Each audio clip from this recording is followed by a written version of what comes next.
karag-karag, welcome back to my vlog. Isang magandang gabi sa inyong lahat mula dito sa Lasak City. At ito na nga mga karag-karag, mga latest kaganapan na pinag-uusapan, pinagchichismisan ng mga active na mga chismoso at mga chismosa sa social media na kung saan grabe yung kaguluhan galore ngayon sa mga taga-tacos community, mga karag-karag, sa katatapos lang ng Rena Hispano-Americana bitaw na kung saan naglantaran yung mga paresibo sa kanilang paorasyonan galore tungkol nga dito sa iskandalong paayuda mula sa Venezuela na kung saan may mga gapanganan nangyayari sana pero yun nga binulgar agad kaya nagkagulo at nagkawindang-windang yung mga pa-eksena nila doon. Grabe. Magiging reaction ko naman, no? Wala namang bago. Kada taon naman talaga. Yung mga ano ba, yung mga kandidata nila hindi manalo at makoronahan yung ibang kandidata, o di, yun, maglabasan yung mga giggle factor nila na may mga tacos cooking show na nagaganap. Well, para bang, ay, kunyari, shock tayo. Ay, pastilan galore. So, eto na nga mga karag-karag. So, bahala na sila dihag magsabunutan sila sa kanila mga ano mga uban pero eto usap-usapan ngayon mga karag-karag ang pambato rin ng Pampanga na kung saan nawala daw ang kinang nito after nang magsimula yung bardagulan sa bunutan at bugbugan sa Miss Universe Philippines 2026. Natatabunan na daw ang pambato ng Pampanga mula sa pambato ng Tarlac at sa pambato ng La Union.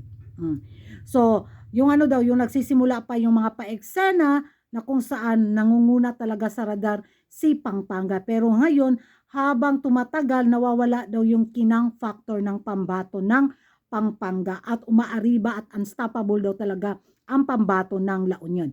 Magiging reaction ko naman mga karag-karag, no? Ako manok rin si Pampanga mga karag-karag, Pampanga or La Union ako sa taon na to.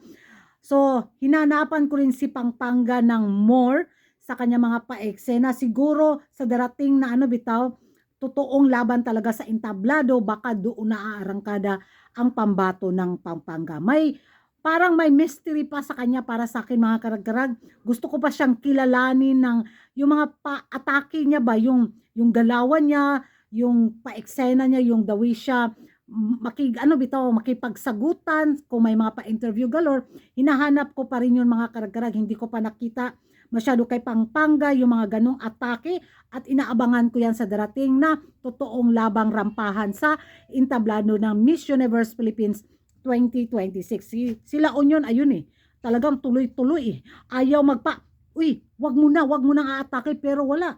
Laban to, walang makakapagpigil. Hala, makipagsambugan ako, makipagbukbugan ako sa laban na to. Yun yung atake nila, Union.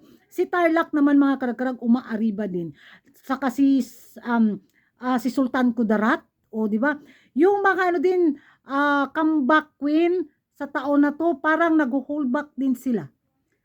Sila Union lang talaga yung, wala, tuloy tayo. Ganon.